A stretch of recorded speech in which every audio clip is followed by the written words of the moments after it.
আসসালামু আলাইকুম রহমতুল্লাহ। দাঁড়িয়ে আছি বিআরটি লেন গাজীপুরে। এই বিআরটি লেন আমাদের আধুনিক যোগাযোগ ব্যবস্থার একটি অংশ। কথা ছিল এই বিআরটি লেন হবে আমাদের জীবনযাত্রাকে সহজ করার একটি মাধ্যম, কিন্তু সহজ না হয়ে এই বিআরটি লেন হয়ে গেছে এখন একটি মরণ ফাঁদ। এই বিআরটি লেন ঘিরে ইতিমধ্যে অনেক প্রাণহানি হয়েছে।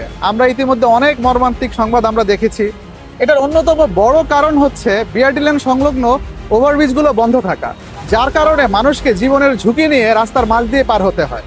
বিশেষ করে মাঝের লেন, যেখানে দুপাশ থেকে গাড়ি আসতে থাকে সমান তালে, একটা মানুষ এই জায়গাটাতে এসে সব থেকে ভয়ঙ্কর পরিস্থিতিতে পড়ে। তাই আমরা দাবি জানাচ্ছি ওভারব্রিজগুলো ইমিডিয়েটলি চালু করে দেওয়া হোক।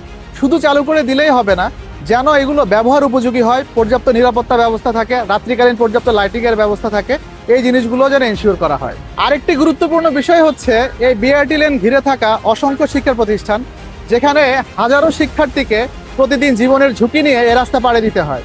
সুতরাং আমরা দাবি জানাচ্ছি স্কুল মাদ্রাসাগুলো শুরুর সময়টা এবং ছুটির সময়টা, এই দুটো সময় যেন বাচ্চাদের যাতায়াতের জন্য নিরাপত্তা ব্যবস্থা রাখা হয়। আমরা শুধু অভিযোগ করতে চাই না, আমরা চাই সমাধান। তাই আপনারাও দাবি তুলুন, আপনারাও কথা বলুন, ভিডিওটি শেয়ার করুন, যাতে যথাযথ কর্তৃপক্ষ অতি দ্রুত এই বিআরটি সমস্যার সমাধানে এগিয়ে আসে।